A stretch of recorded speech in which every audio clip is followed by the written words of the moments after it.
Sometimes riding a motorcycle in traffic, it feels like every car on the road is out to get you.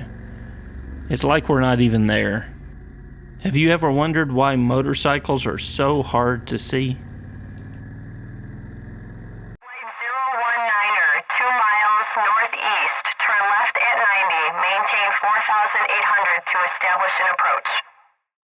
Roger, Flight 807, approaching runway 7 Bravo.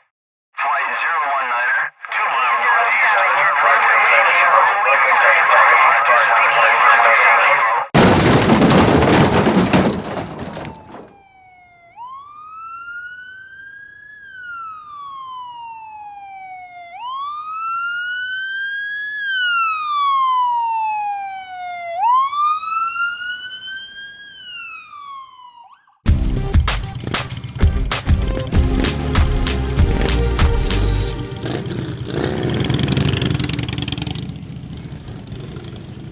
A few weeks ago, a friend sent me a really interesting article written by Jack Baruth, who wrote this for Road Track magazine. In that article, Jack talks about why it's so difficult for cars to see motorcycles on the road. This video is based a lot on the findings that Jack wrote about in his article for Road and Track. We've all seen radar screens. The line rotates around the screen, and with each pass, it picks up new information. The line represents what the radar sees right now. Then with each rotation of the radar line, we get a new picture of what's happening in the overall environment. Problems start to occur when there are small objects that move quickly. A small, fast-moving object can move a significant amount before it's ever registered on the radar. Our vision works in a similar fashion. Our eyes pick up pictures of what's happening in our environment, and those pictures are sent to our brain that then collects information about what's going on in our environment. As motorcyclists, our problem is we are that fast-moving object on the radar screen. A motorcycle approaching head-on to a car occupies a very small space in the driver's vision. If the motorcycle's going quickly, it's possible that the eyes simply won't look at it enough to make it stick in the brain before it arrives in the driver's immediate vicinity. That part's important because the brain can really only see what it understands.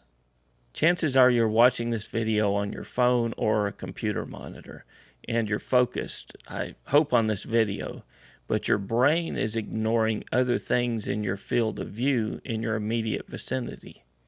Without turning your head, keep your head pointed towards your phone or computer monitor. Move your eyes around a little bit in your immediate area. Is there a coffee cup sitting there? Is there a pen and paper? Is there a desk there? Things that you weren't consciously aware of just seconds ago. It's because your brain was ignoring those even though they were in your field of view. Particularly in familiar environments like you are right now, your brain discards a lot of visual information to keep from becoming overtaxed or worn out from all the visual information that's coming into it. Have you ever noticed how much more fatigued you feel when you're driving in a very unfamiliar area? It's because your brain has to process a whole lot more information than it does in your normal commute back and forth to work. In your normal commute, your brain takes a little rest because it's familiar with the environment and doesn't have to process as much information to get you to and from work.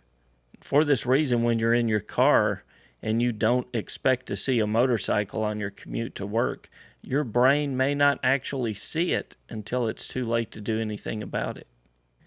Let's look at a very common occurrence. Most crashes involving other vehicles happen at intersections, and most likely it's a car making a left-hand turn in front of a motorcycle. The car stops at the intersection as a rider approaches the intersection at a high rate of speed. The driver looks straight ahead and does not see anything because the motorcycle is small and a long ways away. Driver looks left and it's clear. He looks to the right and it's clear. He looks straight ahead again and still does not see anything because his brain has already told him that it's clear, and it discards the visual information of the motorcycle approaching. The driver makes the left-hand turn directly into the motorcycle. After the accident, the police interview the driver of the car, And the driver's statement is, "I never saw him coming," which is a true statement. As riders, our brains process so much more information because we have to be aware of so much more going on in order to survive on the streets. Using your eyes well is a skill that needs to be developed as a rider. Keep your eyes moving and keep aware of what's happening in your environment, and allow your eyes to continually update that visual map to your brain. Look far enough down the road so that you can see things well ahead of time.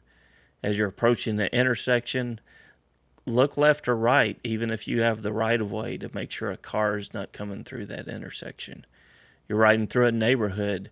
Be aware of kids playing on the yard next to the street you're going by, that they don't dart out into the street chasing a ball.